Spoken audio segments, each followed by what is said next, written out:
Good evening dear students. बेटा, conservation of plants and animals chapter 7 है आपका। Revision already हम लोग कर चुके हैं। हम आज थोड़ा सा इसमें ठीक है मेन पॉइंट देख लेते हैं।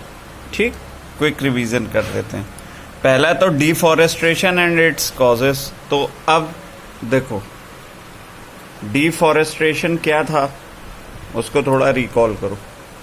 पहले वर्ड लिखेंगे डी फॉरेस्टेशन है, तो ATION लग रहा है, तो फॉरेस्ट में डी आगे लगा दिया है और ATION डिफॉरेस्टेशन हो गया। ये क्या है? Cutting of trees, cutting of trees in forest. ठीक, जंगल काटना या जंगल में पेड़ काटना। अच्छा, अब इसके क्यों है, कॉजेस क्यों करते हैं, हमें क्या ज़रूरत पड़ती है? तो सबसे पहली ह्यूमन एक्टिविटी है कल्टीवेशन। कल्टीवेशन यानी क्रॉप प्रोडक्शन।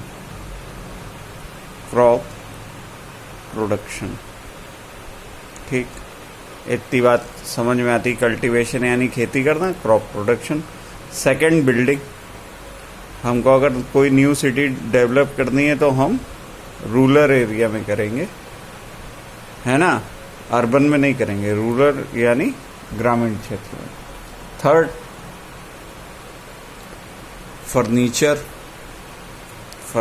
जब भी हम बनाएंगे तो हमें क्या चाहिए? वुड। ठीक है। अच्छा, और अब ये तो 3 कॉजेज हो गए मेन। अब इसके रिजल्ट क्या हैं? तो रिजल्ट की बात करी थी, तो देखो रिजल्ट में सबसे पहला तो आ जाएगा तुम्हारा less fertile soil, less fertile land. Less fertile land के बाद सेकंड पॉइंट जो आपका बनता है वो आ जाता है लेस ह्यूमस। उसमें ह्यूमस कम होगा, ह्यूमस। उसके बाद थर्ड आ जाएगा, तो आ जाएगा लेस रेनफॉल। रेनफॉल भी लेस होगा, पानी भी ऐसी जगह कम बरसेगा अगर पेड़ नहीं होंगे तो। फिर सॉइल इरोजन हो जाएगा, और एक और ऐड होगा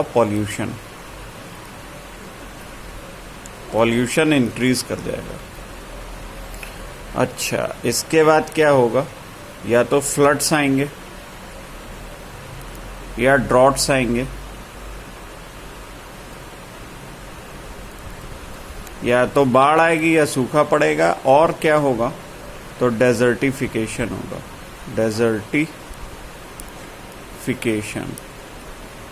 ठीक है। अब जरा देख लें कि क्या क्या चीज थी। देखो, फ्लड, तो फ्लड के लिए एक ही चीज रिस्पॉन्सिबल है, सॉइल इरोजन इसका कॉज है। सॉइल इरोजन हो जाएगा, है ना, ट्रीज नहीं होंगे, उनकी रूट्स नहीं होंगे, तो soil will flow away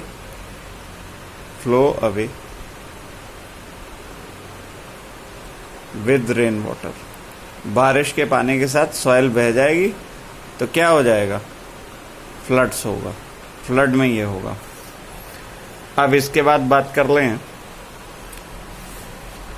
drought की। तो ड्रॉट कब पड़ेगा? ड्रॉट कब होगा? जब लेस रेनफॉल था। जब रेनफॉल लेस हो जाएगा तो क्या होगा? Less fertile. अब जब ये लेस फर्टाइल है, लेस रेनफॉल है, तो इससे क्या होगा? लेस ग्राउंड वाटर भी कम होगा। जब ग्राउंड वाटर कम हो जाएगा तो क्या होगा? हमको पानी मिलेगा ही नहीं, तो क्या आ जाएगा? क्या होगा उस समय? ड्रॉट होगा।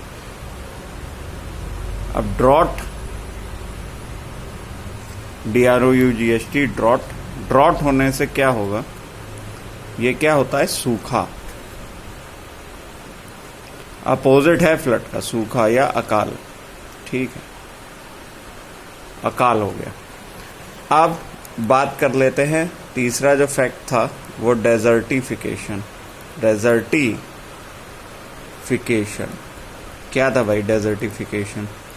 तो इसमें भी सेम रीजंस हैं। पहला तो सॉइल इरोजन हो गया, सेकंड लेस रेनफॉल हो गया,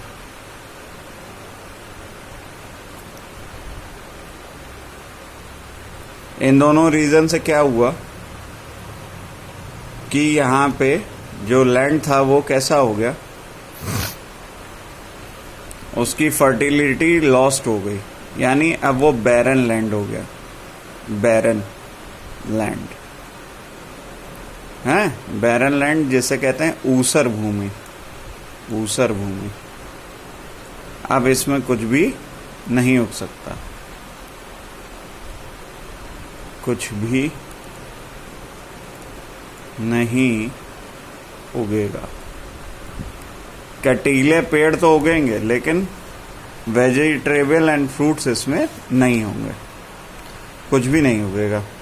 तो ये हो गया डेजर्टिफिकेशन। तो आओ जरा देख लेते हैं। तो देखो यहाँ ड्रॉट की बात कर रहा था, डेजर्टिफिकेशन, उसके पहले फ्लड की बात करी। अब जरा कह रहा है conservation of forest and wild life, तो इसमें कुछ है जैसे wild life sanctuary, national park, biosphere reserve, ठीक है। तो पहले तो हम वो देख लें जो हमने क्वेश्चन पूछे थे, ठीक है। तो सबसे पहले हमने वो पूछा था कि किसका एरिया बड़ा है, तो अभी देख लो, एक वाइल्ड लाइफ सेंचुरी है, सेंचुरी ये अलग चीज़ है, सेंचुरी, ठीक है। अब इसमें क्या है, एरियाज प्रोटेक्टेड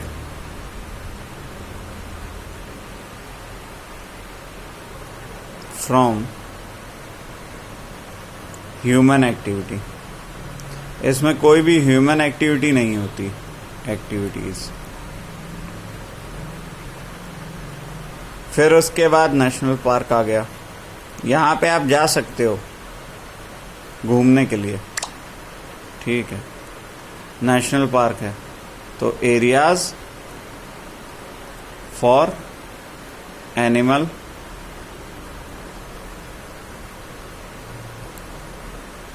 प्लांट्स,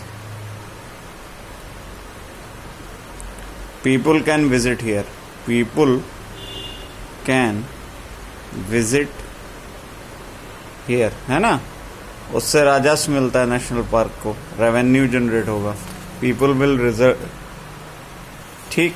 अच्छा अब बात कर लो जरा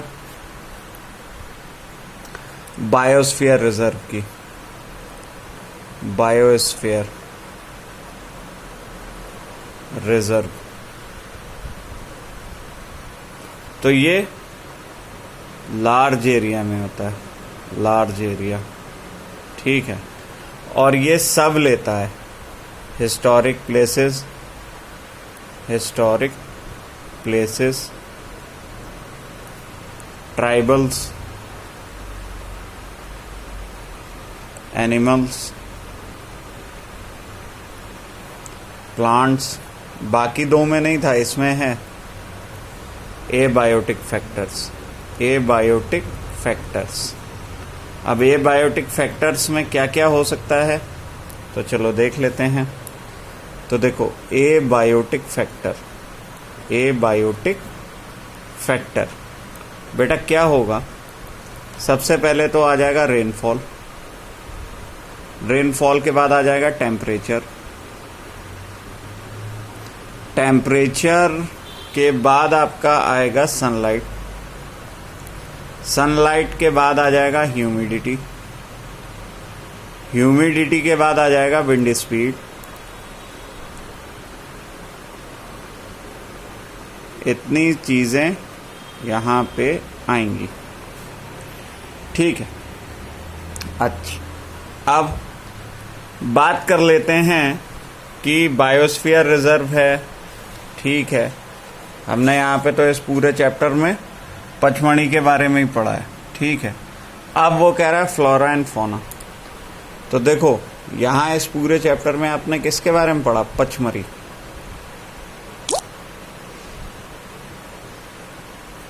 ठीक है, और इस पचमढ़ी के ही बारे में आपने सारे पढ़े हैं। अच्छा, अब यहाँ कह रहा है फ्लोरा, फ्लोरा और फौना, दो टर्म है। Fauna, FAUNA। तो फ्लोरा जो था ये प्लांट था, फौना जो था वो एनिमल था। ये बात हो गई। अब जरा बात कर लें एंडेमिक स्पीशीज। एंडेमिक स्पीशीज, ये कौन से स्पीशीज थे? अ स्पीशीज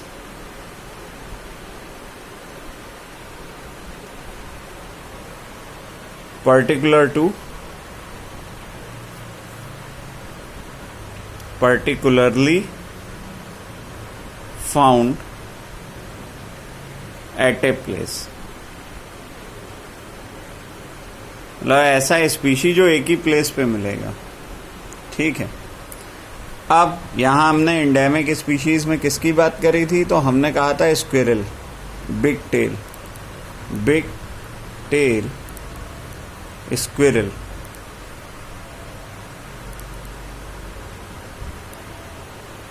ये एंडेमिक फौना है, endemic fauna.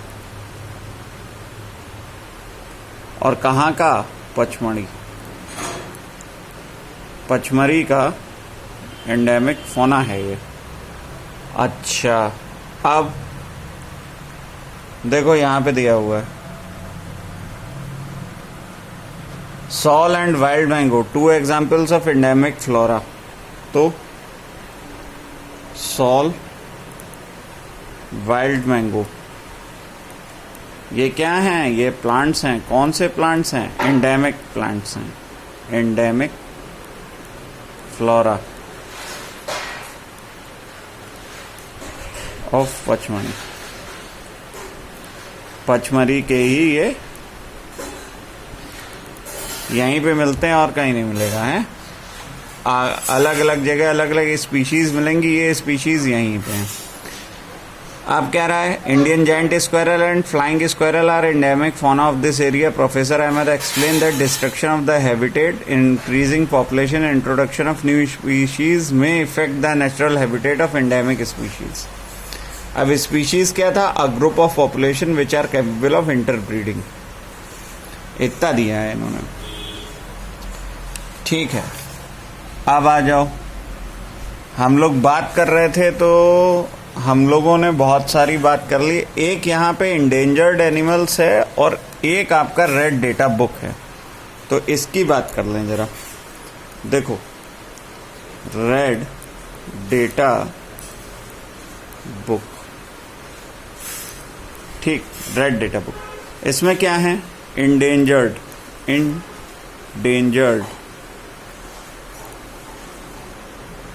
Animal and plants, animal and plants के बारे में इसमें बताया है। अब ये क्यों है?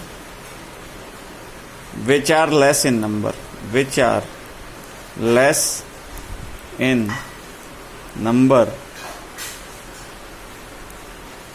कैन बी एक्सटिंक्ट, एक्सटिंक्ट माने गायब हो जाना, इन फ्यूचर, जो भविष्य में गायब हो सकते हैं। कुछ जानवर गायब हो चुके हैं, जैसे डोडो था, वो एक्सटिंक्ट एनिमल है, अब नहीं मिलेगा अर्थ पे, ठीक है। अब इसमें भी एक वर्ड आया माइग्रेशन। तो देखो, माइग्रेशन कहाँ से कहाँ है? ये हमेशा कहाँ से कहाँ होता है? Cold place to hot place, cold place to hot place. India में कहाँ माइग्रेट होता है? तो सबसे ज़्यादा माइग्रेशन दिखता है, किसका दिखता है? बर्ड्स का, बर्ड्स, है ना, सॉरी, बर्ड्स का, और ये कहाँ दिखता है? तो भरतपुर, भरतपुर राजस्थान। यहाँ सबसे ज़्यादा बर्ड्स देखने को मिलते हैं उनको। कहाँ, कौन से सीजन में मिलते हैं? समर्स। समर्स में हम यहाँ पे देख सकते हैं, ठीक है। Birds who covers distance to reach another land known as migratory birds. तो इन बर्ड्स को क्या कहते हैं? जो माइग्रेशन करती हैं, माइग्रेटरी बर्ड्स, इनको ये कहते हैं। अच्छा, अब आ गया रिसाइकलिंग ऑफ पेपर। तो देखो, रिसाइकलिंग ऑफ पेपर। अब देखो, रिसाइकलिंग ऑफ पेपर में क्या क्या था? रिसाइकलिंग ऑफ पेपर से हमें फायदे क्या क्या हैं? तो देखो, we can save plants by recycle. अगर हम रिसाइकिल कर दें पेपर, रिसाइकिल ऑफ पेपर, अगर हम पेपर को रिसाइकिल कर दें तो हम प्लांट्स को सेव कर सकते हैं। ये इसका सबसे इम्पोर्टेंट फैक्ट, ठीक है। अच्छा, अब आया रिफॉरेस्ट्रेशन। तो रिफॉरेस्ट्रेशन की कुछ शर्तें समझ लें जरा। रिफॉरेस्ट्रेशन क्या है ये समझ लें, फिर उसकी शर्तें समझ लें। तो देखो, रिफॉरेस्ट्रेशन में सबसे पहला जो पॉइंट था वो ये था कि सेम प्लांट लगाने हैं, सेम प्लांट। और कैसा होना चाहिए? Same species. ऐसा नहीं कि मैंगो का प्लांट लगा दिया है, दशहरी था तो कोई और वैरायटी लगा दी, नहीं, same species, same plant, same species, same species. ये देखो, यहाँ पढ़ लो। The planted tree should be generally be of the same species which were found in the forest. We should plant at least as many trees as we cut. Reforestation can take place naturally also. There is no role of human being. ठीक है, तो same plant लगना चाहिए, same species का लगना चाहिए। ये दो इंपॉर्टेंट फैक्ट निकल के आज इतना ही रखते हैं।